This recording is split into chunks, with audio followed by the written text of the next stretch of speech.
And then, so Ray was just about ready, and I'll explain it to everybody, but he'll probably be joining us shortly. Can you hear me fine? I realized I got my microphone turned around there. Yeah.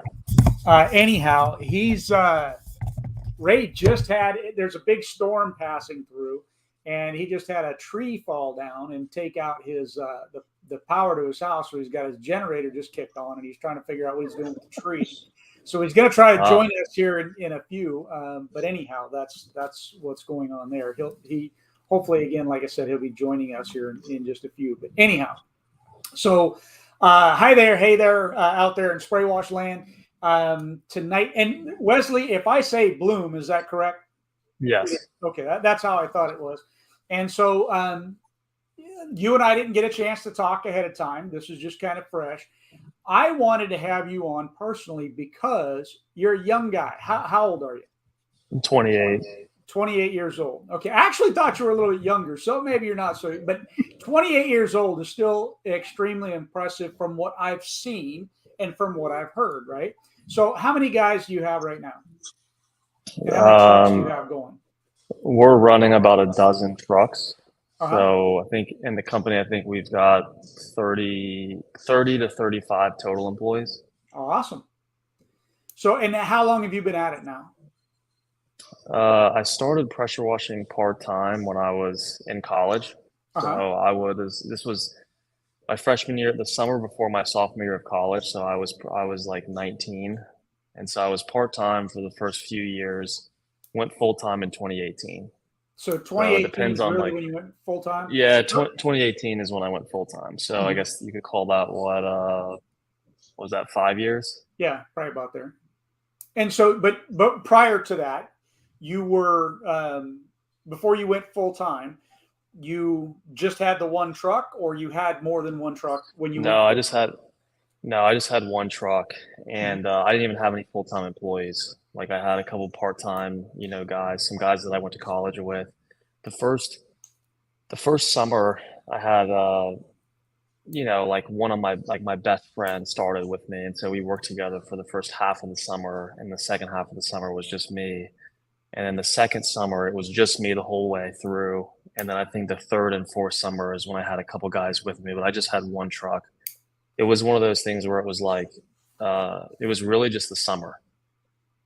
Summer, a little bit of spring, but not a lot, like nothing in the winter and like nothing in the fall. So it was, if you added up all the months that I would probably worked part-time, it was probably like a year, just in little snippets. And just to be clear for everybody, as it gets watched, but it's Wise Guys and not Wide Guys. And I think Ray, when he did the graphic for it, he said he thinks it just auto-corrected because he knew and he knows, and he says, I did it right. I don't know why it came out that way, but it is Wise Guys, not Wide Guys. Anyhow. And then Ricky Amerigo Pilata, known on here, he sent me a deal, and what is he talking about? Wide Guys. What is he doing, Wide Guy? And I'm like, oh. And then once I saw it, I realized, okay, that's right. Yeah. So anyhow, that's just how it is. So, so again, man, I think that's where you're at company wise, and really we'll look at it as a 5-year term. And I'll tell you again, we didn't have a chance to kind of chit chat ahead of time and all that. So I'm certainly hope this doesn't come out wrong. But I have heard from people in the past, and I guess this is the best way for me to word it. And that's going to be sometimes older guys will say, well, why would I want to listen to somebody that is that young? Okay. And especially, the guy's not even 30 years old. What does he know? Okay. And that's completely the wrong way to approach any business or anything. Right. So I've told the story in the past about how I have my legs got smashed many years ago, and my son was about 2 years old, and I get these cramps in my feet, and my feet will do this, and they just cramp up. And I don't even know if he was 2 years old. In my foot, I was laying in the bed, and my foot started to cramp, and I'm just how those cramps are. And he walks up to me, almost like, "What are you, stupid?" and he pushes on my other 3 toes and just completely relieves the cramps. And I'm like, how in the world did that just happen? Okay. He's 2 years old. He's got no experience in life, right? So my point to that is when especially as I don't care what our age is, right? If we're not willing to listen to people older and younger, we're missing the boat. And then obviously when you sit there and you look and you say, how many trucks did you say you have right now? 13? 12. 12? All right. I'll write down because my memory's, fading me. So you have to be doing something right in order to have 12 trucks and maintaining 12 trucks, right? And then so winter times you're closed down for the winter, correct? Or no? I mean, not fully closed. Last year was the first year that we started doing Christmas lights. Mm-hmm. But I mean, even then, it was, comparative to everything else, was very, very small Mm-hmm. for us last year. So no, we don't shut down. It just gets really slow, like to the Right. point where, like in January, we'll do like a fifth of the revenue that we would do in our busiest month. Mm-hmm. And so January and February are pretty, they kind of suck. Just a matter of like, how do we at least cover some overhead, you Mm-hmm. know? Exactly. And that's something that you have to do every. So I know we're in the same boat. Like January, December, I was always good because um, we had a lot of commercial jobs that would come through, and we would do them, all, in December, and then we would take 2 weeks off generally for Christmas We anyhow. do that too. Yeah. And then January just dead. February's dead, and Yeah. for Yeah. us it was always the second week of February, I'm like pulling my hair, going, man, I got to make payroll, and I mean, especially when you get up 6, 8, 10, $12,000 a week in payroll, you're like, how am I going to do this? And then that third week of February, boom, the phones would just immediately take off and ring, kind of a thing. Um, let me back up. Let me start this whole thing all over again. Why don't you tell me a little bit about you? Tell everybody a little bit about you and your story, and just how your kind of your philosophy on things, or whatever you want to say to get us going. Yeah. So I started pressure washing as a way to make some extra money when I was in college, just as like something to do over the summer. I was playing football in college, football and tennis for my college, and just wanted to make some extra money in addition to my other job over the summer. And so I had never pressure washed before. I just thought about doing it, and you know, basically, I just got the idea, had no idea how to do it. Got to my first job, couldn't turn the machine on. I mean, literally, didn't even know what a choke was. I'm like on the phone with my dad. He's like, "Well, did you choke it?" I'm like, "I'm pulling the hell out of this thing." Like, what do you mean choke it? And so it was. And then once I got the machine on, I shot the tip off, like the very first. So that's how my career started. Was losing the green tip in somebody's yard. Fortunately, I didn't hit a window or anything, but it was just looking back on it. I don't know who. Like, I can't believe people hired me. I mean, so that's how I started. And then my goal the first summer was I wanted to make $3,000, and I did like 3,000 the first 2 weeks. And I Awesome. was like, I think I can do something with this. And so my goal became to pay for my college. So I went back to school, played another season of football, and then decided that I wanted to really try to pay for my school this way. So I finished that first summer at like 18 grand, I think it was, with my goal was three. And then, just kind of grew from there. So I graduated in 2017 and then went full time in 2018. And so, yeah, I guess that's kind of my story. Um, I don't know, about as boring as there pretty much is. So what did you major in college? You graduated in college. What was your Yeah, major? How did you graduate? I graduated, I studied finance and accounting. Hmm. So I thought that I wanted to be an accountant. I always knew I wanted to have my own company. Like, I always Hmm. knew that. My dad's a small business owner too, but I never knew what it was going to be in. And so I actually went to college undecided. At the very last second, they were like, "You have to pick a major," and I was like, "All right, finance and accounting." And so then I was actually going to transfer to go get my master's in accounting and my CPA. But I'd already started a company at that point. It was like why mess up a good thing? Just keep Right. doing what I'm doing. And so I hated accounting, and I just sucked it up and I just got it done. And, I still managed to graduate with honors. Um, but I couldn't tell you anything about it at this point. So when you sell your company for $20 million eventually, you'll have something to fall back on, right? Yeah, yeah. I mean, worst case scenario, I could always do that. I think I'd have to Yeah. get like a couple, 100 hours of, CPA, training, and then I could Right. pretty Right. much do that. But the more I talk to my CPA, the less I want to do it. Yeah. Yeah. It's Fun just, stuff. So, yeah. Scott, yeah, your name is definitely not showing, and see how you are, that kind of stuff. So, just a quick reminder for everybody: Ray might be joining us, might not be joining us. What happened with him is getting ready to go live, and storms blowing through. Got a storm here at my house, brewing outside as well, and a tree took out his power pole and knocked out his power, and he's running off of generator power and all that kind of fun stuff. Anyhow, so yeah, and this is probably Scott that said this originally in the very beginning. 6 trucks, he can tell me anything. 12 trucks, he's the man. Oh, Kelly here. That's Kelly on that one, and that's the thing. So one of the questions that we hear a lot about, or one of the things that is concerning everybody nowadays, really is about employees. Okay, and so you said you have about how many employees now? Like 30 or 35, Okay, somewhere in so that range. somewhere in that range, and out of that, let's just to be fair, let's just say it's 25 to 50, somewhere in there. Yeah. So, what would you say is the average age of your employees? Um, Probably younger than me. I Hmm. think the oldest person in the company, I think, is 35, Hmm. 36. I think we have a 36-year-old, and then I think we have a 30-year-old. And then I think our youngest, but I would say I'd say if we did like an average, I think it would be 25 Hmm. or 26 would be our average. So, do you have difficulty in getting employees and or retaining employees?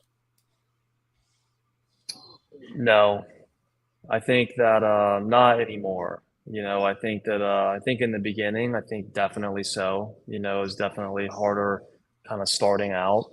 And I think that, part of that I think was, I mean, not it was 100% me. Hmm. I wasn't the leader that I needed to be in the beginning. I didn't fully understand kind of what my responsibility was as the leader. And so, there was a lot of people that I hired that I didn't put them in the best position to succeed. Hmm. And I didn't know that at the time, but just looking back on it now, there were situations that I didn't handle correctly. Hmm. Whether it was how I would let somebody go, or something along those lines. So um, now, fortunately, we don't have that problem. We have, I've tried to create an environment and a benefits package that's really attractive. And so, we're getting about 1,000 applicants a month to Wow. work as a clinician. And so when we get 1,000 applicants, we're able to be pretty picky. And so, when you're able to be pretty picky, then you're able to kind of get, the best that you have available. And so typically those are people that are uh, just a little bit of a higher quality, and, Hmm. and are easier to, and they do well, and we're able to coach them up and stuff like that. So I think it's a progression of, the biggest thing that I think anybody should do is try to think about it in terms of as the employee. Hmm. I think a lot of us Absolutely. business owners, we get entitled and we think that, oh, we started a company, we're awesome, everybody should work for us. Like, how dare somebody not work for me? Hmm. And I think when you change that narrative, and it's a matter of like, nobody works for me, like we work together. Together, We're on yeah. the same team, and it's and so we've got, we're in a position now where we offer benefits like full healthcare. Like, we pay all of their healthcare, not like where we provide it and they match it. No, like we pay 100% of it. And so, as well as, all the other stuff. And so I think that's definitely helped a lot as well, kind of Hmm. differentiates between like a job and a career. Plus, like, everybody for us, all the males, we have 2 women in the company, And so, but besides them, everybody started off as a technician, apprentice, and then kind of worked their way from there, whether they're in sales now or they're in, the office now or they're, a manager now. Everybody kind of started on that path. So, you know, I wouldn't say it's easy to hire people, but I'm very fortunate where we are when it comes to that these days. So, give me 1 second. Yeah.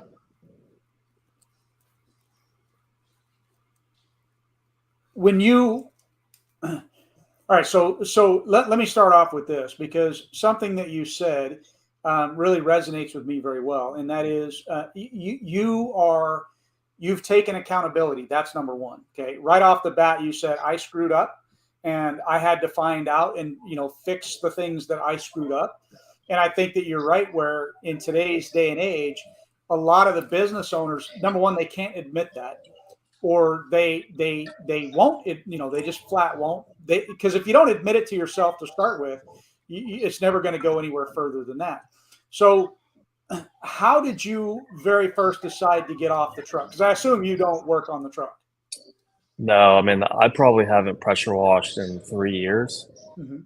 I think that I think last year, I think the only job site that I went to was when we cleaned Georgia Tech's football stadium, and I Uh-huh. went there, to take some photos and like record a couple videos. But no, I don't really like pressure washing, to be Mm-hmm. honest with you. Like It was I just a never really, means to pay for college. yeah, I never really did.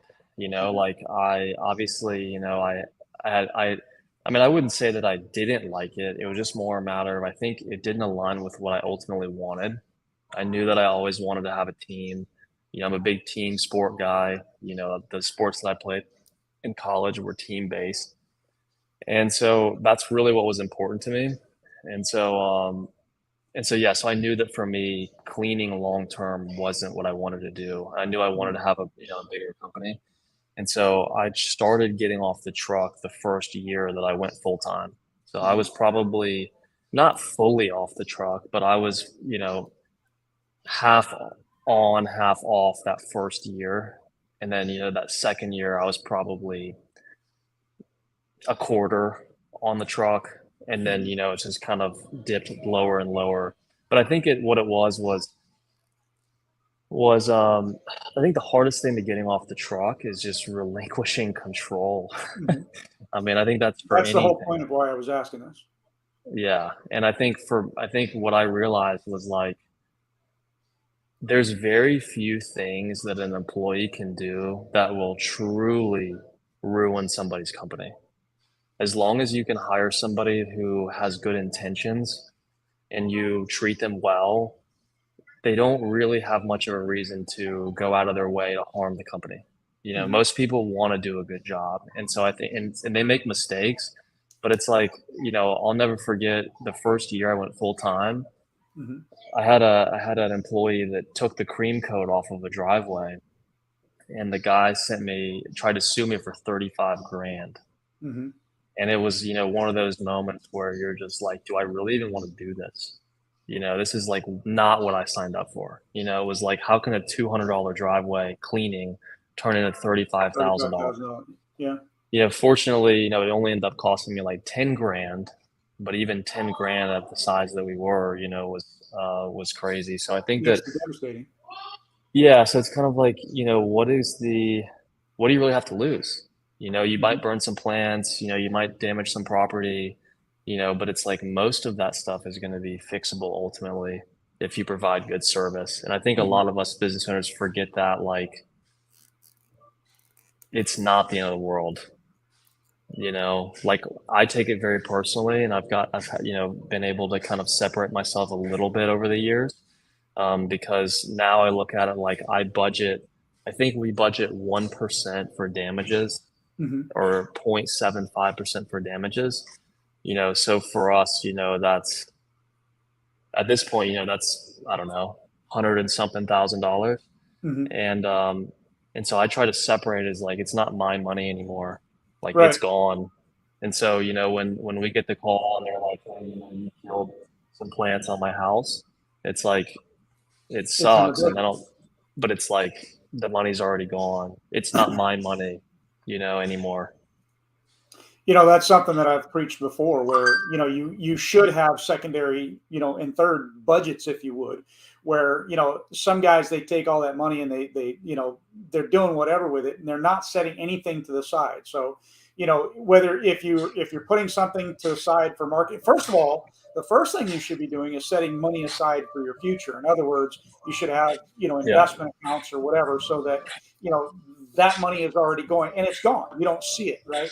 And then secondly, just like you're saying, you've got something set up for plant and property damages, or you've got something also set up for a marketing budget, or something set up for maintenance and repair. You've got these things all set to the side, and those accounts are building up, and they get to a certain point, and now you can say, I don't have to sweat that anymore. Okay, this guy came up. I had to repaint his house. I had a phone call with somebody. I think it was $15,000 on a house repaint. Yeah. Okay, great. I can either turn that over to insurance, and what if I don't have the right insurance? They don't cover it. That $15,000 is going to kill you if you don't have it. But if you do have it, you can survive and keep going on. Somebody's asking here, where do you do business? So where's your company located at? We're in Atlanta, Georgia. Atlanta, Georgia, Yeah. just outside. Yeah. So I think that's the key is that it's tempting when you're starting out. You see money coming in. It's really easy to take the money out, start to enjoy it. But for me, it was one of those things where I was like, I waited as long as I possibly could. This is actually the first year in the history of the company that I've ever taken a salary. Oh yeah. And and it's like, it's not because I wanted to, it's because my accountant literally was like, hey, like we're like, like there's no way around it. And so I think for me, that's also when you know that you have money in the account, like Doug, I've never been worried about making payroll ever. Yeah. And that's because I always had enough money in the account that it was like there was never, and so I think that, for me, that goes a long way in terms of like not having to worry as much. And it gives you the flexibility. A perfect example, we're definitely not perfect. We have lots of problems, and I want to make sure that everybody knows that as well. I think a lot of people, they see what we're doing and what we've done, they think that, they have it all figured out. We definitely don't have it all figured out. That's for sure. One of our trucks that we bought this year, I empowered my operations manager to facilitate the transaction. And I forgot to tell him to put it on our insurance policy. It was one of those things where you kind of assume, that's just what you do. The dealership will ask for that. They never asked for that. And so we got into an accident that was our fault. It's $20,000 to fix that truck.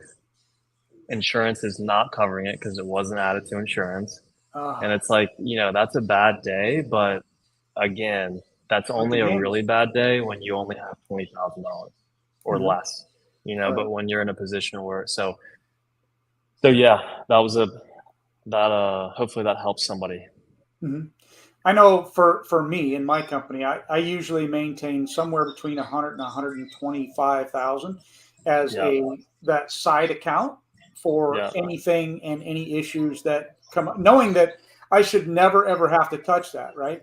But that did also include, payroll and, whatever. So I always had that, not always, because it takes time to get there. And I think one of the things that I'm hearing you say is kind of the same thing. You have to plan for that. You have to build for that. So I kind of did the same thing where, not that I didn't take a salary, but I paid myself $25 an hour and I paid myself 40 hours a week. So I paid myself $1,000 a week. And that was my pay. That's it. And I lived, if you would, paycheck to paycheck to paycheck to paycheck, because I also, in that, I think I had $600 a week coming out in taxes. So if you think about it, I'm making $1,000 a week. I'm having $600 additional taken out in taxes, not to mention what they're already taking out. So I literally was living paycheck, because I'm getting what, $250 a week or something like that. I wasn't making any money, but taking all that money that was being made and putting it back into the business, or as an example, do you own a building now, or you bought No, one? I don't. No, I've considered it. It's real estate's pretty expensive here, and there's not a lot of options for what I would want close enough to the city. Mm-hmm. So I haven't yet, but I've got enough to make a decent down payment. But Mm-hmm. I've decided for the growth that I want to have that I'm just going to keep it in the company and just use it to open up other locations. But Awesome. yeah, no, that would definitely be a good way to that's a very smart play. Mm-hmm. And I think what you said is one thing that I did is that I always looked at it from a standpoint of I always set an amount of money that I always wanted to have in my checking account.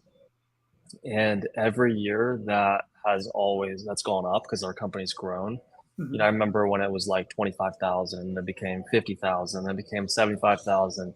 And right now that the magic number for us is 125,000. And that's just the checking account. You have the savings account Right. separately. And so what I do is every single week, I go through every transaction for every company credit card that we have, which sounds like a ton, but we're talking like 4 cards, Mm-hmm. and then our bank account.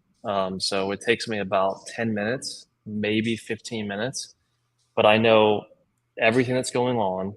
I know exactly how much money the company has, and whatever is greater than my targeted number, I transfer to savings. Mm-hmm. And so that way, and so that's one thing that I would recommend anybody does, is, you know, it's pretty basic, but it forces you to be aware of your finances. Exactly. Along that same lines, one of the things that I did was I took for us when somebody would pay by credit card. Okay, I had a specific account that all credit card transactions went into, and so anytime that account hit $6,000, I would take that $5,000 out and I would put it down on the building that I bought. Okay, so that way it's not. There's always at least $1,000 in that account for chargebacks or whatever kind of a thing. But and so as we're clicking on, so I bought my building, and I think within 2 years I had paid it off, and we paid Wow. a good bit of money for the building. But it was a matter of you've got to mentally focus. Again, I'm living paycheck to paycheck, so I'm not really taking anything. But every single time, so I mean, you're taking 5 grand, boom, building, 5 grand, boom, building, 5 grand, boom, and then the same thing. Yeah. Once the building is paid off, okay, I got a mortgage on my house, so now I'm taking draws, and I'm it straight to the board. I never see that, right? And that's how to me, I was building the net worth, if you would, by doing that and living that paycheck to paycheck kind of a thing. So you got to be smart about how and what you're doing and how you're growing your company, which it sounds like you do. So we've got a question here real quick. Do you guarantee your employees 40 hours a week? So first of all, do you guarantee them their 40 hours a week? Do you pay hourly, salary, or day rates? How do you pay your guys? So it depends on the position. So for us, we've got, our managers are on salary, and then um, CSRs are hourly, and then our technicians, they make either commission or hourly depending on the size of the job. So for us, if a job is above a certain threshold where you would deem it as commercial, we pay them hourly. Mm-hmm. And then what we do is we have a bonus.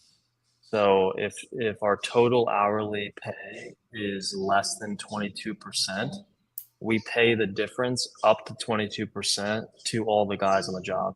So it still incentivizes them to move efficiently, but it makes it cleaner because if you have 3 guys one day and then 2 guys another day and stuff like that. So for the most part, it's performance pay for us.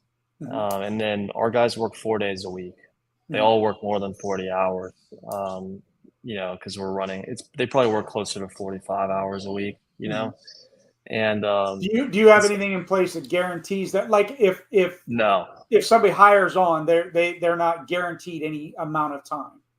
no, we don't guarantee anything to them. We just make sure that we provide it, Mm-hmm. and I think that comes down to that's something where, I'm looking at our numbers pretty closely. So for example, last week, we generated $20,000 more that week than we had planned on generating, Mm-hmm. and we sold 10,000 less than we had planned on selling. So you're talking That's about a awesome. $30,000 difference. Mm-hmm. And so I'm seeing that, and I'm like, man, like it's a seesaw with sales and operations.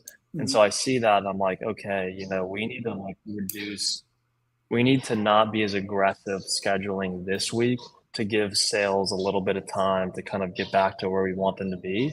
Mm-hmm. And so, one thing that we're doing this week is that we have a few guys that are going to be working in the shop to help us. So we're about to start receiving full tankers of bleach, sodium hypochlorite, Mm-hmm. instead of mini bulk. And so that is going to require us to do a lot of adjusting to the warehouse, moving racking, setting up new racking, moving tanks. And so this is going to be one of those weeks where we're going to have like 4 different technicians will work one day in the shop to Mm-hmm. help facilitate, some of this stuff. So we want to make sure that everybody works at least 4 days a week, whether that's in the shop or whether it's in the field. And, it's one of And those things either that, way, they're getting at least 40 hours in those yeah, 4 days. Yeah. exactly. Either way they're going to make it. And then Christmas light wise, I see that question that just popped up. Yeah, we do the same thing Christmas light wise. It's not the same percentage. It's like 2% less, for holiday lights than it is for cleaning because we got to cover the material cost as well. And but it's one of those things where like it really makes you on the same team. Mm-hmm. If somebody goes out, if you have a crew that goes out and and does $3,000 in a day, like everybody wins. Mm-hmm. The sales rep, they got an extra job in, so they're getting paid more on their commission because they're getting another commission job. The crew is getting paid more. The company is making more money. So I try to structure our compensation structure to where we win together, we lose together. So when Mm-hmm. a job goes poorly, nobody wins. Right. It's kind of like and so I don't know. But, I'm but just you not. have to maintain a certain minimum that you have to pay them. Yes. Yeah. Yeah. And so there's different. Every state's different. You definitely want to do it the right way. Mm-hmm. We have it set up, legally that where we're fully compliant with all the employment laws. And technically speaking, we have to make sure they make a certain amount. Right. It's not their hourly rate. It's less than that, but it's at least something. We've never gotten to that point, but we Mm-hmm. have it in place in the worst Right. case scenario. Yeah, and I think that's on a federal level, but I think Yeah. the state. I think it's the state determines what it is, but it's on I believe somewhere in there. It's a federal level where people have to make a certain amount. They Yeah. can't go below that, the minimum wage, if you Yeah, would. it's federal overtime wage. So Right. it's the federal minimum wage is 7.25. So I think it's 10.88 is time and a half. Everybody has to make at least that amount for every hour that they've worked. And but I mean, we do. So it's kind of Mm-hmm. like, we're good with that. So, Servant is saying my CPA says real estate must be paid over a 40-year period in North Carolina. Example: $40,000 building, I could write off $1,000 per year for 40 years. Should I find a new CPA? No. And again, we're not giving financial advice and all that kind of stuff. But like when I'm talking about me paying off my building, that's not necessarily the advice of my CPA. It's actually not even smart business advice when you look at how you should do real estate. A lot of times you'll be told in real estate that you should leverage that real estate and buy more real estate. Okay. My particular background, I'd already been there. I'd already done that kind of a thing. And I wanted the financial freedom, if you would, to know that I didn't owe anybody anymore before I ended up. I knew at one point that I would end up selling my company. And so I wanted to be debt free when I sold my company, so that I knew exactly where I was and all that kind of stuff. So again, paying off the building is not necessarily the smartest thing. Buying more real estate would have probably been the better venture. I'm actually doing some of that stuff now, but no, I don't think you fire your CPA, but I think it's a good idea to maybe have an audit of what they are doing with another CPA, as an example, or having somebody else look at the books over time. So let me ask you this along that lines. Do you have somebody outside the company or inside the company that keeps all of your stuff? I'm going to say in line, but what I mean by that is on the legal realm, like making sure your employees are paid correctly, making sure do you have an in-house HR or an out-house HR? I mean, HR wise, I would say that we have that it's mostly in house. Fortunately, we don't have a ton of like true HR needs. In Mm-hmm. terms of like we're able to kind of manage most of it. But every once in a while, you got to ask the employment attorney a question, Mm-hmm. or about a But you situation. have somebody that you can ask. Yeah, for sure. And I think the other thing in response to the CPA question is like, you're gonna eventually outgrow your CPA, Mm-hmm. and I just did. So I actually was with the same CPA for the last 4 or 5 years, and it became very clear that I was in the wrong vehicle. Mm-hmm. Doesn't mean it was bad. It just means that, we all have different goals for our companies. And, for me, the goal that I wanted didn't align with the strategy that I was doing. And so it didn't make my CPA bad. It just meant that I needed to find a better vehicle to get me where I wanted to be as a company. And so we just changed CPA. So I think, don't feel like you can't. The time will come. It's no different than, your mentors and your coaches. Like you will outgrow them, Mm-hmm. and it becomes your job to find the next coach and mentor and people to look up to learn. We've all been there. I mean, it's like somebody tells me you didn't know what SH was in the beginning. Right. I didn't. I didn't Yeah. know what SH was. Like, what does that stand for? And that's exactly it. There's a lot of times we see people asking the same question over and over again, and that question can be, "What is SH?" And I think a lot of times, guys get tired of that same question, but what they're not realizing is that it's somebody new asking that question, and especially on Facebook where they're typing it in, it doesn't necessarily come up. Even though you've searched it, they're Right. social media platforms are not like the old forums where a lot of that stuff was cataloged and saved, and it was a lot easier to search through and do that sort of thing. It's just not the way it is today. Which brings up another point. Wesley absolutely sucks. I got to tell you what Wesley sucks at. Wesley sucks at Facebook, and what I mean by that is a very good thing, right? So I tried to contact him a couple times on Facebook, and guess where he doesn't spend a whole bunch of time? It's something Ray and I have said a lot of times, and that is you got to not be on the computer all the time and doing this stuff all the time. You need to get off your butt and go out and do stuff. So tell me your philosophy on social media. Yeah. So I used to be. I mean, I've been on social media since I was probably in sixth grade. Sixth or seventh grade was about the time that Facebook really was. I mean, it was out before then. This would have been like in 2006. Yes, 2006, 2007 was when I got on there. So majority of my life, I've been on Facebook and then eventually Instagram and, Snapchat and all that sort of stuff. And so I think really, what happened is that I just kind of thought about it, and it was like, why would I want to go onto a platform and see everything that everybody else is doing when it's not going to affect or get me closer to my goals and dreams? Mm-hmm. It just makes me question what I'm doing. Like I remember, I mean, I get to the office now at 5:45 in the morning, and I leave at 5 p.m. And so that is, what is that, like 11 hours, Mm-hmm. And but I used to get to the office at 5, and I used to leave at 7 p.m. Mm-hmm. And so I remember back in the early years of the company, like every time I go on Facebook, I would just feel like I was doing something wrong. Mm-hmm. It was kind of like, why am I, nobody's doing what I'm doing. And I think that's, as an entrepreneur and as a business owner, all the more reason to spend less time, because it just makes you question, like, am I doing something wrong for working on a Saturday to get ahead? And so for me, it was a matter of like, I never loved it, but it was a crutch. Mm-hmm. It was one of those And things that's a where good way to like, put it. I never, I didn't think it was that big of a deal to spend, let's say, 30 minutes a day on Facebook over the course of the whole day. Like, you check at a stoplight, when you go to the bathroom, things like that, that all adds up. And I was looking at it. Well, you take 30 minutes a day, that's 3.5 hours a week.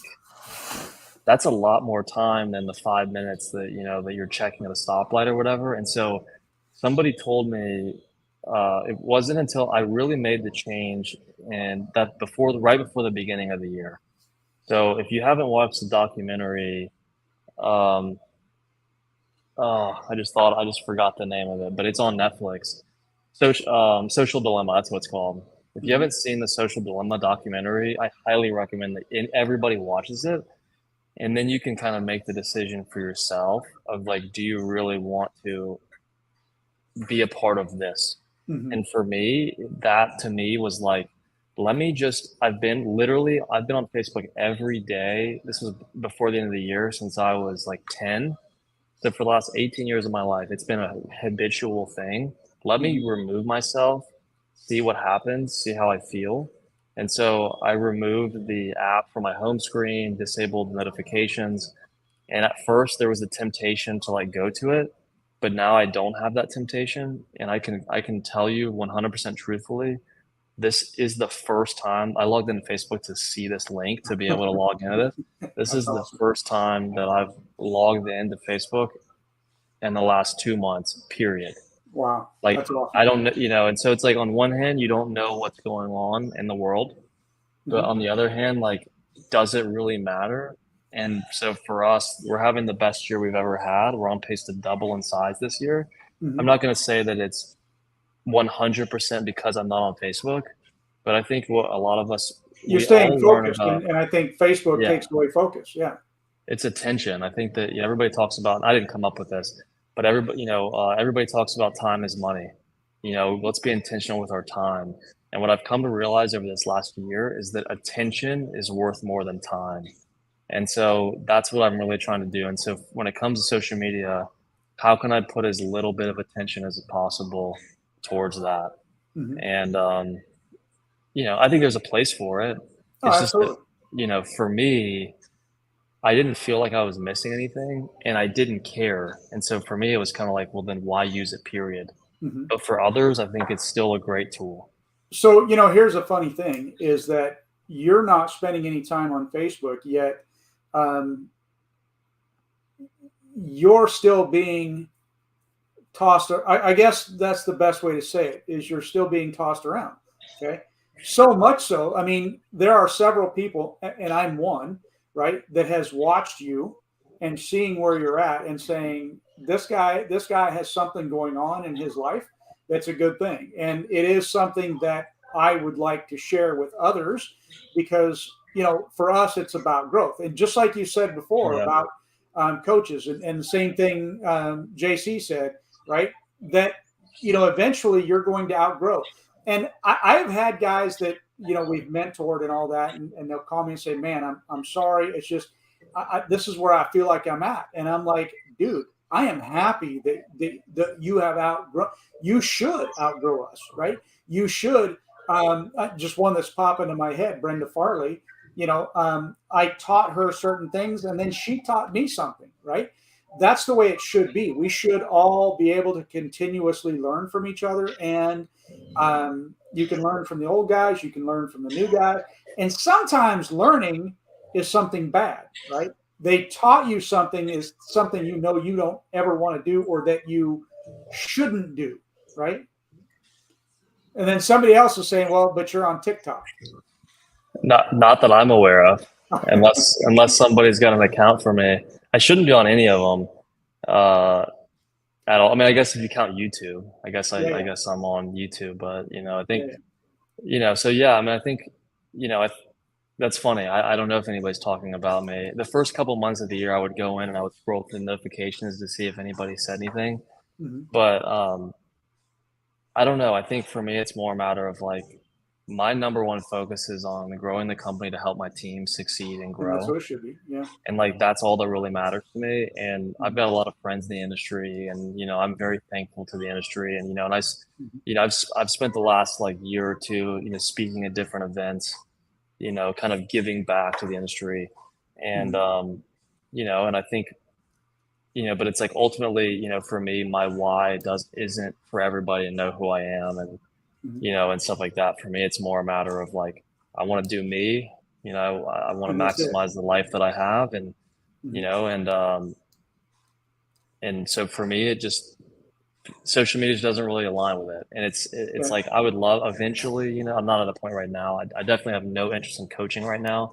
Mhm. I have people that reach out and ask me, but I just tell them no. Mhm. Eventually I do. It's just funny because like at some point I'm going to actually have to utilize the tool. It's just right now I'm enjoying kind of like Right. Right. Right. being like the, Keep it, having your horse blinders on. Just stay focused on what you're doing. So, and this is what Michael said, because this is something that we say all the time. He says, so it's like you said a few times before, Dougie. If you're spending so much time on social media, that maybe you're not spending enough time on your business. And that's where I focus things a lot of times when people are talking about it. I'm like, you know, one of the things I get a lot is, I've been trying to grow my business. I want to get off the truck, and I've been trying to hire, and I'm like, okay, what are you doing currently, right now? What are you doing right this very minute to hire? Well, I'm not doing anything right now, but I was. No, no, no, stop right there. Once you say no, I'm not. Well, but I was. No, no, no, you were. Okay, but you're not. Okay, you need to focus on what you want, what your goal is, not and that it's always the same excuse. Well, I did this and I did that. Well, okay, forget that. You did, but you're not doing, and you have to keep doing. You've got to do something in order to make something works and nothing doesn't, kind of a thing. So let's see. Well, best hair award goes to, and it's a tie. And finally, Raymond doesn't lose. That's because Raymond's not on here. So I got a tie. I know who this is. This could be Jacob Deal because he's always teasing me about how great my hair is. And we're tied for the best hair. That's awesome. So let me ask you this. Where do you, because you said earlier you get about 1,000 applicants a week. Is that what it is? yeah, Okay. Where do you advertise? uh, How do you go? thousand applicants a month. 1,000 applicants a month. Okay, so how do you go about your hiring process to get those 1,000 a month, and what do you do to weed through them?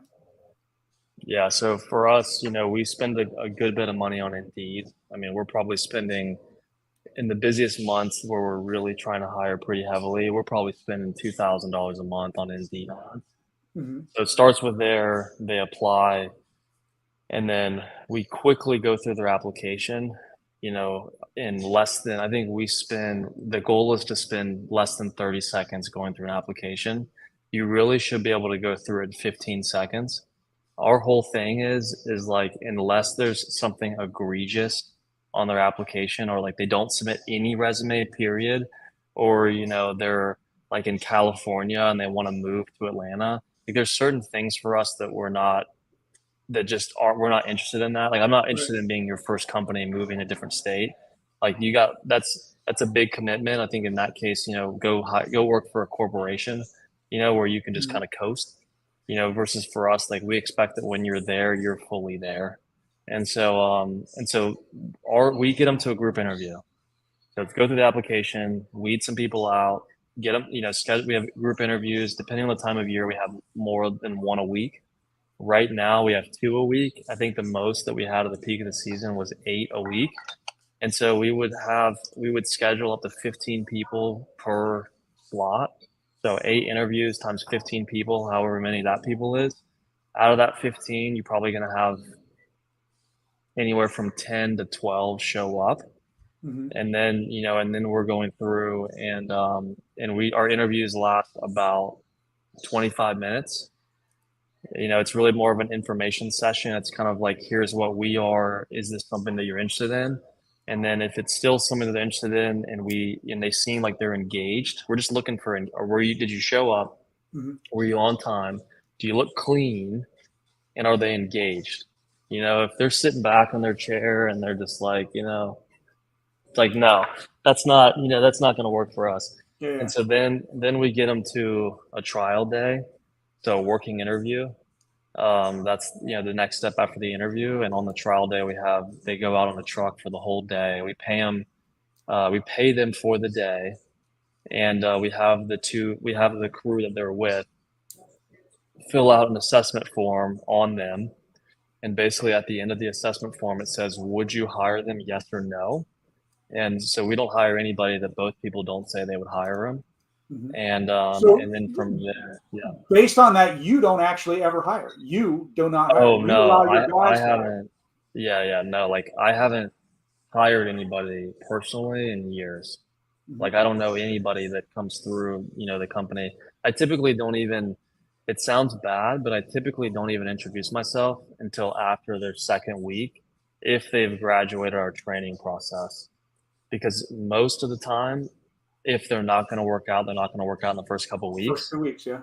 Yeah. And so once they graduate, I'll typically call them, talk to them for like 10, 15 minutes, congratulate them, tell them like how excited I am to have them part of the company. And and yeah, after the trial day, our operations manager, who wasn't even the interviewer, they will talk to them on the phone for like 15 minutes to kind of gauge interest, answer any final questions, and then hire them. And so then we also hire people in groups. So we'll hire two, three, or four guys at a time, and so they'll kind of go through the training together. And because we know that not everybody's going to make it, so it really becomes a numbers game. It's like everybody's like, oh, it's really hard to get good people. It's like, well, how many people did you hire? Oh, I hired one. They didn't work out. Like, did you only date Um, one girl before you got married? Like, mhm.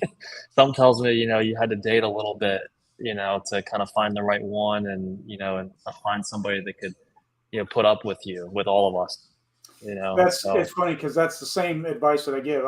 Guys always tell me, "Well, yeah, I'm looking to hire. And how many people are you going to hire? I'm going to hire one." No, that's wrong. Hire a minimum of two. Well, why would I hire two? Because they're not going to work out. And if they're not going to yeah, work out, you're spending the same amount of time, training two guys as you are one guy, unless you hire them separately, right? And yeah. well, yeah, but what if both of them work out? Great Okay, problem to have. why Now is you're that off a the truck. problem? Yeah. Now That you're off it the means, truck. yeah. And I think a lot of people too, they think like, well, like I know we could use another person right now, but we will slow down. And what about the winter? Like, how many people quit before the winter ever gets there? Like we literally had a guy who's been with us now for 2 months, maybe 2.5 months, and he sent the message today that this was going to be his last week, and it's like, you know, like it happens. Mhm, You don't want it to happen, but those situations happen, and like we don't even we don't even need anybody right now. mhm, But we're still hiring. Like we're still interviewing. We had a trial day today. We had a trial day on Friday. mhm. We actually have a bench. So for us, if we like somebody, then we'll tell them, hey, listen, we really like you. We'd like to bring you on in the next like 3 or 4 weeks. Can we follow up with you in a couple weeks? And if you're still interested, we'd love to bring you on. Mhm, Because I can almost assure you that in the next 3 to 4 weeks, somebody will get fired or quit, mhm. and we can then bring them on. So it's no different than it's like a sports team. When you're on a basketball team and there's only 5 players, everybody gets to play the whole Mhm, game. And that doesn't really make you want to play harder. But when you have 12 guys on the team mhm. and only 5 guys play, you better work your butt off in practice and do everything the You've right got to way. perform, yeah. So, Yeah. what would you say your turnover is like? Um, we've got, I would say that our turnover is, I'd say it's pretty good. I think all things considered, I think that we've got a couple technicians that have been with us. Like, so again, I didn't really have my stuff together until probably 2020. So I think it's hard to say. So like I've got a couple technicians that have been with me close to 2 years, like, or yeah, a little more than 2 years, I believe. Another one that's been with me for three. Operations manager has been part of the company for 3.5. For us, it's really a matter of like once somebody makes it past their 90 days, Mhm. typically They're going to be there a year. they're going to be there, and they're either if they move, that's typically the only reason why somebody would leave.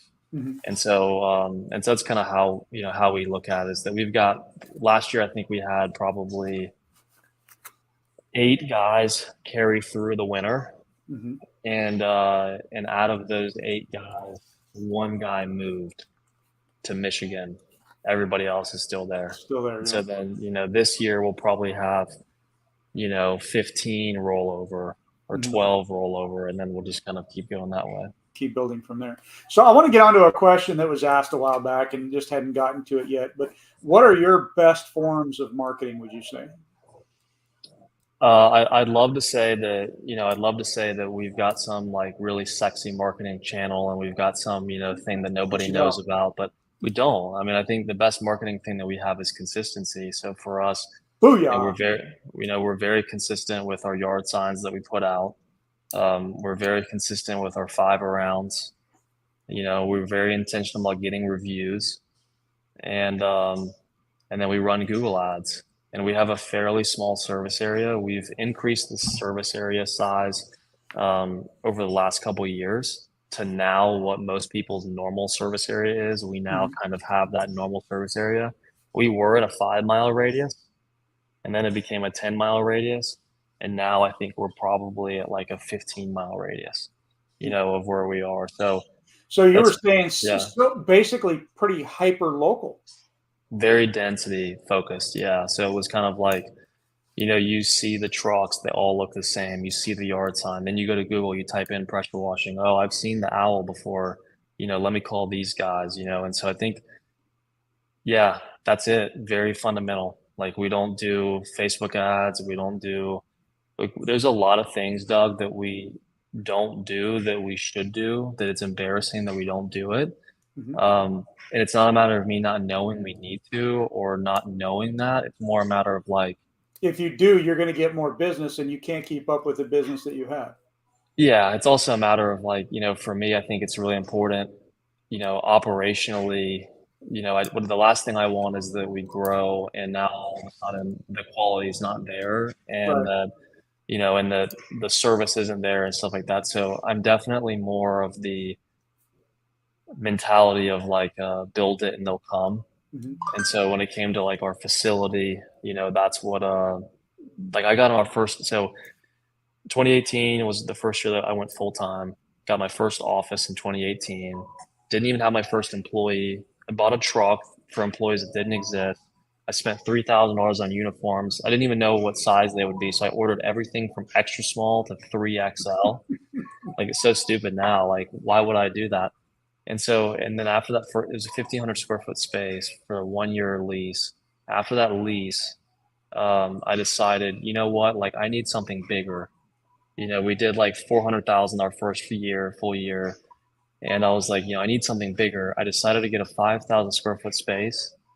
Everybody thought I was crazy. It was like 15% of our revenue the year before to like get the space and all that.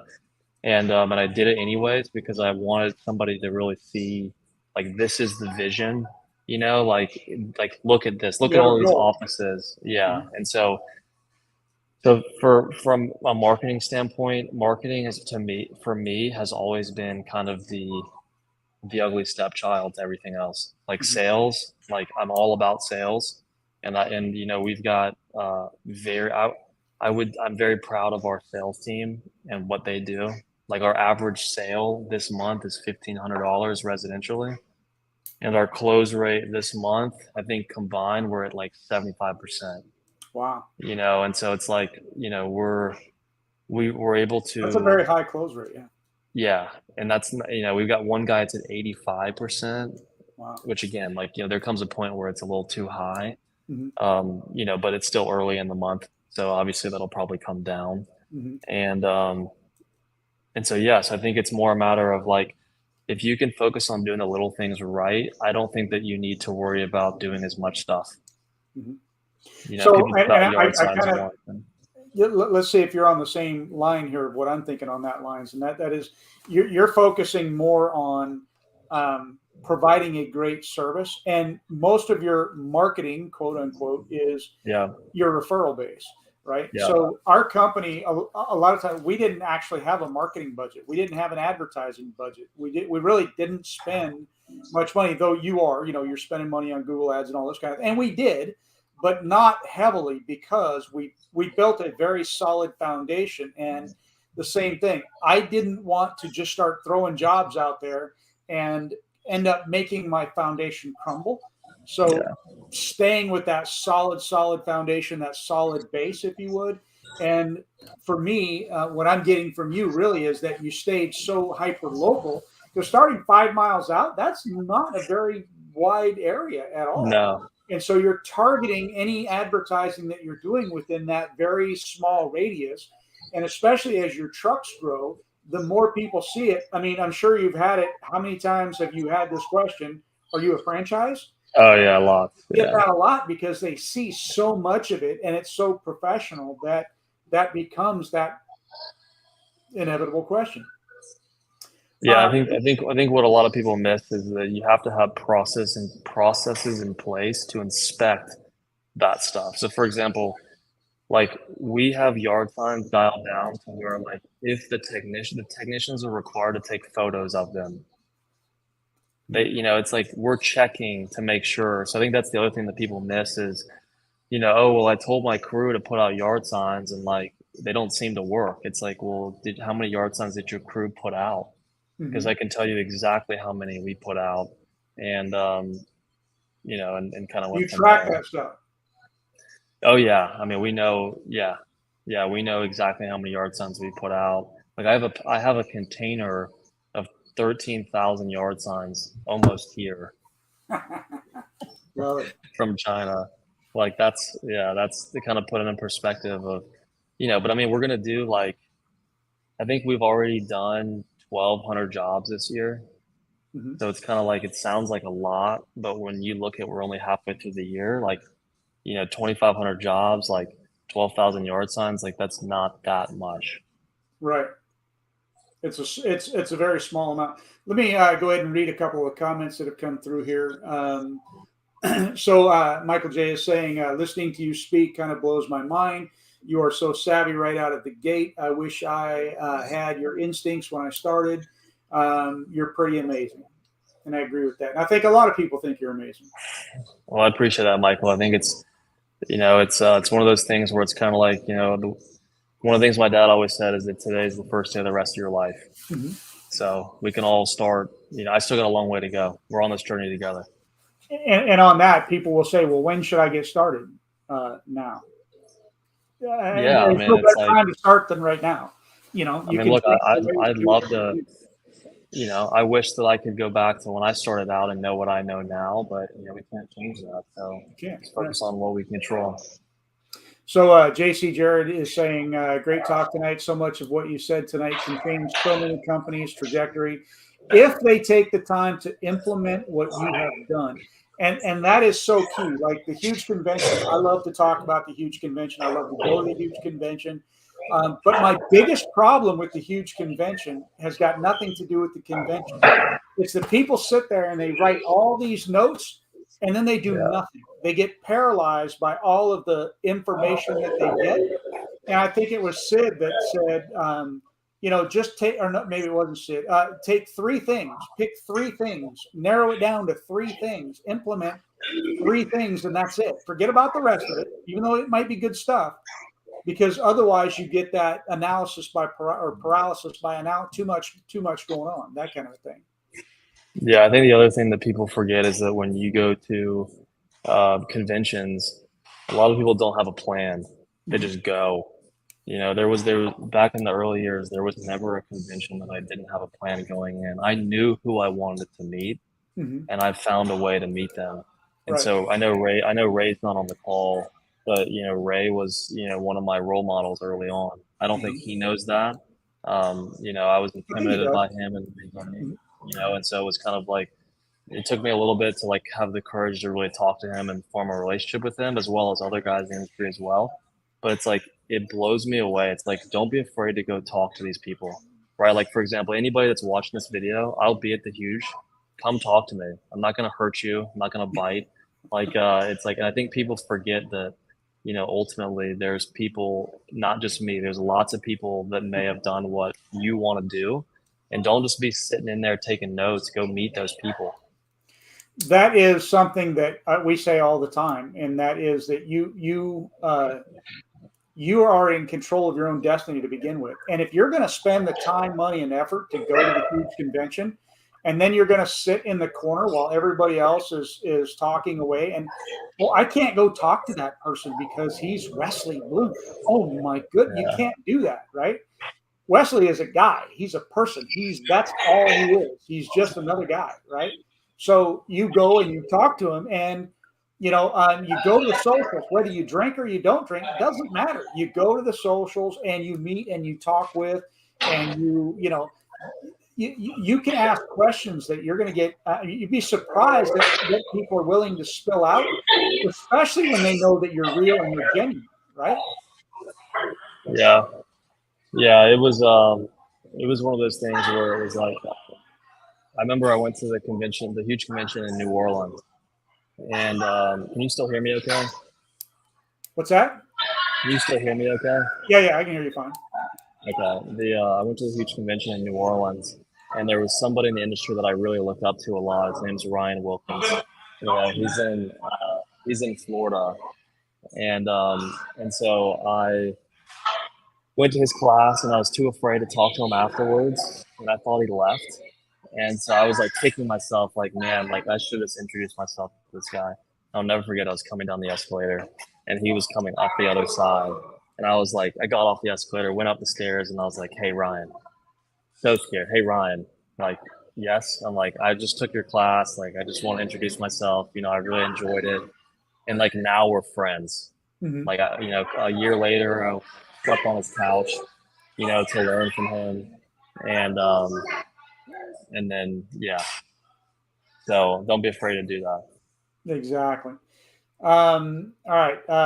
Let's see. 4 or 5 years in, how have you handled retargeting your existing client base, repeat business, in addition to acquiring new clients?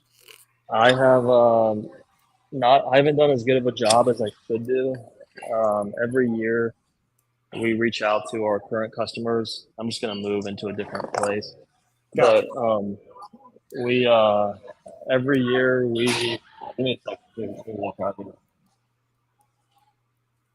And look, we just so you know, Wesley, I try to keep these things down to about an hour and 15 minutes. I'm happy to go as long as you want to go, but I want to be respectful of your time as well. So we'll get through a couple more questions, and then we'll call it a day if you would. Yeah, that's fine. I'd love to have you back on again too. Yeah, for sure. Yeah, I was in my apartment's residence lounge all by myself, and like 15 people decided they were going to come in there and just take it over. So we'll go to a quieter spot. But yeah, I'm good for another like 10 minutes or so. But perfect. So yeah, retargeting wise, I'd say we reach out to our existing customer base probably at least twice a year, through text, email, and calling. And so yeah, so that's what we do there. Mm-hmm. And then new clients, like I said, it's just really basic, fundamental marketing with that. Gotcha. All right. So what's the population of the area you serve? He's in Atlanta. So about what, 40, 50 million? Yeah. That's not true though. Listen, if I don't mean to interrupt you, but if we go back, you started in a 5-mile targeted area. So the population base might be 30 million people because it's Atlanta, but you're really hyper focused into probably, I'm going to assume, something that is going to be under 100,000 people because I would say it's not very big. Yeah, I would say it's probably close to 100,000 people starting out.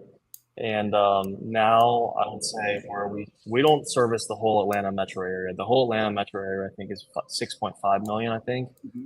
And we probably service a fifth of that, I would say. But again, we've expanded, and now we're at a point where, like, as you get more and more trucks, it makes sense to start expanding out a little bit more. Mm-hmm. Because you're able to kind of reduce the drive time by scheduling jobs that are closer together. And scheduling, the big thing for me was estimates. When I was giving estimates as well as cleaning, the last thing that I wanted to do was have to like clean, then drive 45 minutes to give an estimate. So I think a lot of people, they are too worried to turn down jobs. Mm-hmm. I turn down jobs we turn down jobs every single day, and Mm-hmm. usually multiple jobs because they're not in our sweet spot. Like I'm a big baseball fan, and we like to take jobs on that are right down the middle, right in the wheelhouse. Like Mm-hmm. we know we can crush the job and do a good job. And part of that aligns with like I just don't want to be out there. So for me, I'm not interested in taking on jobs that require my attention, Mm-hmm. and I'm not as knowledgeable as you or Ray. Like, Ray, doing some of the projects that he's done, unbelievable, Mm-hmm. in terms of the complexity and the knowledge and how he was able to do it and how good everything looked. But for me, it just didn't align with what I wanted. So I just kept it super simple. I think Mm-hmm. a lot of people forget that. I was talking to somebody and they were like, how would you handle this job? And I'm like, I don't know. I never would have quoted it. Like, that's what I would have done differently. Mm-hmm. That's actually, I mean, for me, that's pretty eye opening as well, because when you really sit back and you think about it, and the whole premise of only going out 5 miles blows my mind, right? Or then moving out to the 10 miles.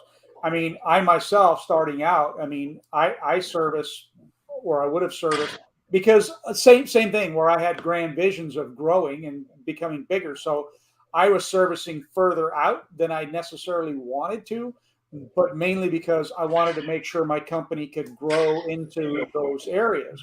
Where you're taking it in a completely different approach and being so hyper local that, I mean, if anybody says boo, your name is right there at the top of mine. And that is a very powerful tool. Like, I can see where that would be a very powerful tool. So, Yeah. um, as a parting shot for you, what if you had any advice to give to anybody that is either starting their company? Let's do this. Three pieces of advice: the guy that's starting his company, the guy that's been out there for 2 to 4 years that, kind of struggling, and then the guy that's been out there 5 plus years that doesn't really know what he's going to do. I think for the person just starting out, I think that you have to be okay with getting uncomfortable and working more than you want to. I think that people forget that success is earned. And Mhm. what's the saying? Success is earned and rent's due every day.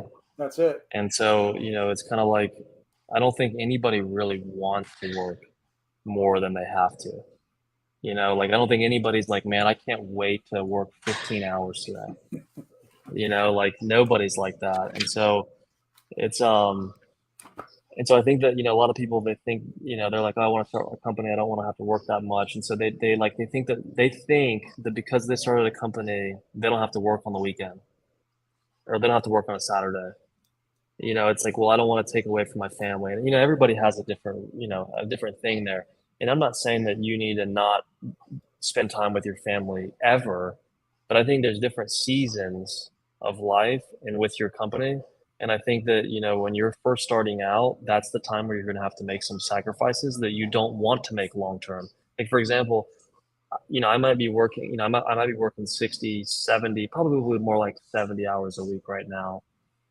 Do I want to work 70 hours a week when I have kids and I'm married? No, I don't, which is exactly why I do it now. Is Mhm. I'm sacrificing now for the benefits later. Like for example, I live now in a pretty nice apartment.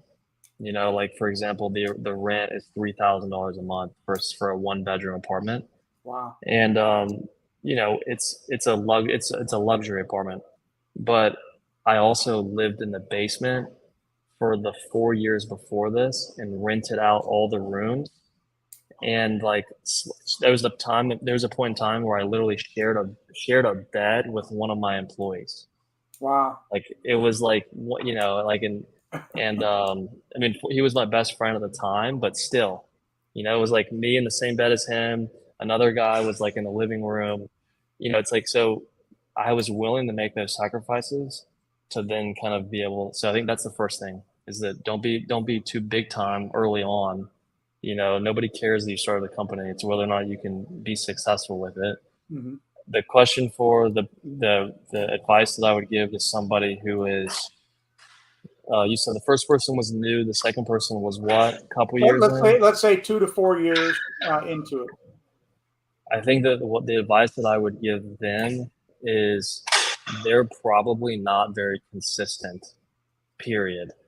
And I think that humans, we might be creatures of habit, but we also default to the easy stuff. And typically the easy is not the good when it comes to diet, when it comes to health. Like I hate working out, but I worked out today and I'll work out tomorrow and I hate it, but I do it because it's good for me. It's kind of like vegetables. I don't like eating vegetables, but I eat them because I know it's good for me.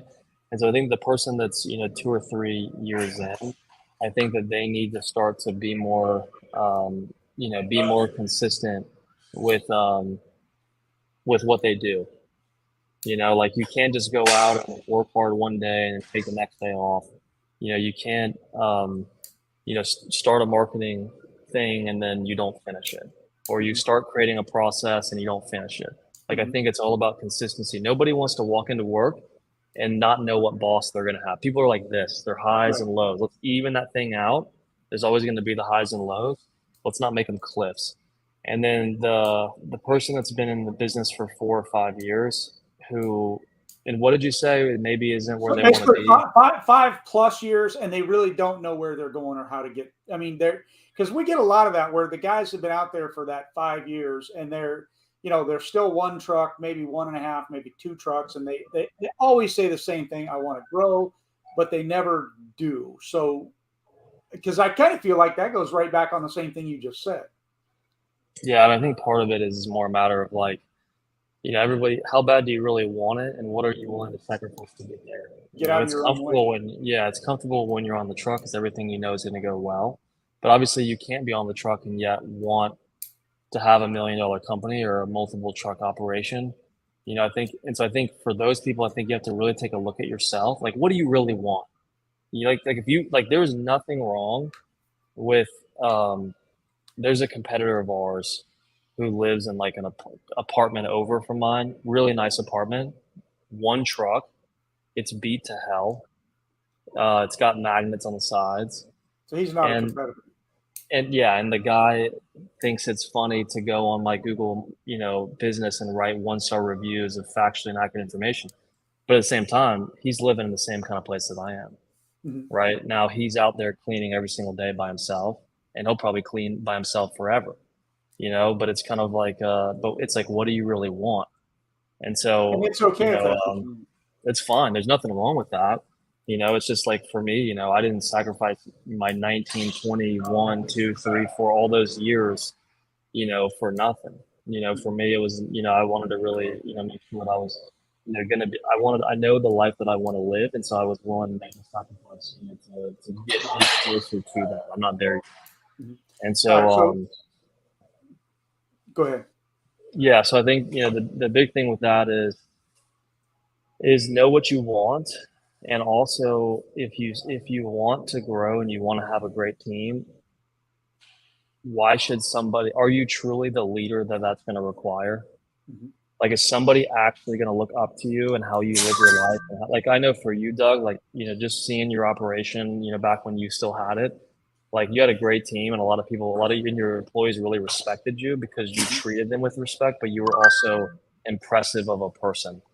Like you treated them with respect, mm-hmm. You were even kill, you cared about your customers. And it's like, and so it directly correlates with the success. And I think for some people, they don't take the time to better themselves because your company is never going to outgrow you. So it's like, for me, we're not anywhere near where I want us to be.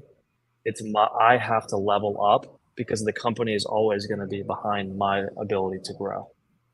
That takes me back to one point real quick that, I've had it said, like with me as an example, oh, you just got lucky, right? You got lucky.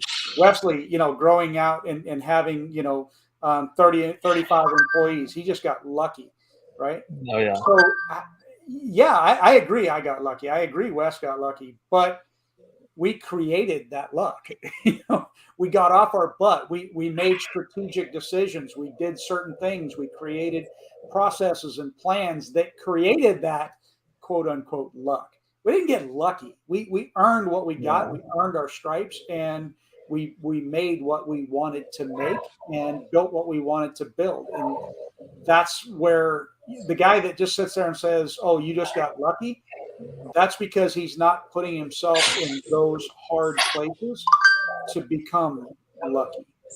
Didn't live paycheck to paycheck, didn't live in the basement sleeping with his, best friend in the same bed, and that kind of a thing. Yeah. So you've got to make those sacrifices a lot of times, and that's something of what it takes. All right, one more set of questions for you. I'll let you go because it's two of the same questions.